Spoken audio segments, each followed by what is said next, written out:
We've only got 6 months left in the year.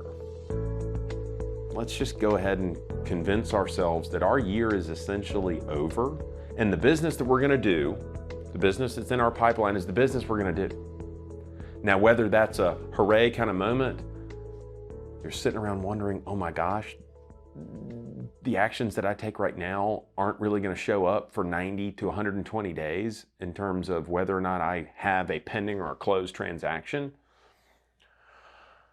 No matter where you fall on that spectrum, we're in a shifting marketplace, and now more than ever, how you communicate and what you do with your communication is going to determine the difference between you as a successful real estate agent at the end of the year, celebrating your success and your production and the wins for your clients, and thinking to yourself at the end of the year, oh man, I'm down 15%. Oh, I guess it just must be the market.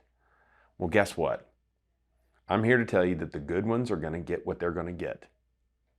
And in a shifting marketplace, quality matters more than ever. What's one simple thing that you can go do? I can hyperbolize all I want to. What's one simple thing that you can do right now to generate more business between now and the end of the year? Okay, well, I've got an idea. Speak to yourself on the other end of that camera. Who has a buyer client that they are looking for, maybe have been looking for several months, have made several offers, can't get anything to stick? You feel like you're spinning wheels so bad you need a new set of tires.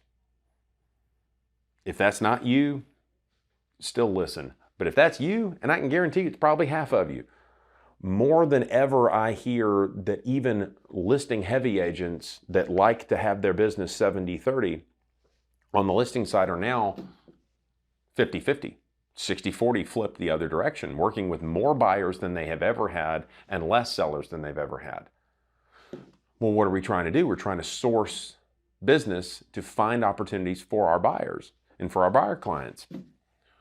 We're waiting for the MLS. We can go do a Sphere campaign. We can go spend ad dollars. We can go send mailers to the neighborhood. We can write a letter about how I've got a client that might want to make an offer on your house, tug at the heartstrings. Or what about this? What about if we combed through from sold listings the last 5 to 6 years? So let's go to 2016 and beyond, up to 2019. 2016 to 2019. I think that's a pretty good swath of 3 years to be able to pull from. Go through the sold listings. In the MLS, look up the buyer's agent, because that's what you can find. Find that buyer's agent, and let's contact that buyer's agent that represented a successful purchase of a property in the guidelines that your client wants, whether it's a neighborhood, 3 bedrooms, 2 baths, under $400,000, whatever the criteria are, and reached out to that agent and said, hey, you know, that house that you sold back in 2017 to the Smiths, do you think that they may or may not be potentially like interested in selling that house? Because I think I might have somebody. And then having a substantive conversation with that agent. There's 2 positives here. One, you can actually have an easy conversation rather than calling up Mr. and Mrs. Smith and be like, hello, are you interested in buying or selling your house? And having a confrontational conversation as opposed to talking to an agent that may or may not even, hey, I guarantee if you went and did this search, you're going to find a lot of friendly names that are CDN Joiner agents. And you call up so-and-so and say, hey, what about that house that you sold over to those people? I've got some folks that are desperate to be in XYZ neighborhood. You think they might be interested in selling? Not only are you going to have a good conversation with that agent, and you're going to support your realtor community, which first and foremost, that's what we need to do, is we need to lift each other up, not tear each other down or cut each other off. But number 2, you might actually have a, you know, actually they bought that because of this, and this, and I don't know if they're ever going to leave, but I might just touch base with them. In the meantime, I've got something that's 3 doors down that's about to hit the market. You've bridged a connection and you've lifted other people up. while also advocating for your client in a way that a lot of people aren't right now. And on the flip side, let's look through withdrawn listings. These are a different animal. This, I would say, in the last 2 years, withdrawn listings that have not sold, call that listing agent. Tell them it's time to fire that thing back up.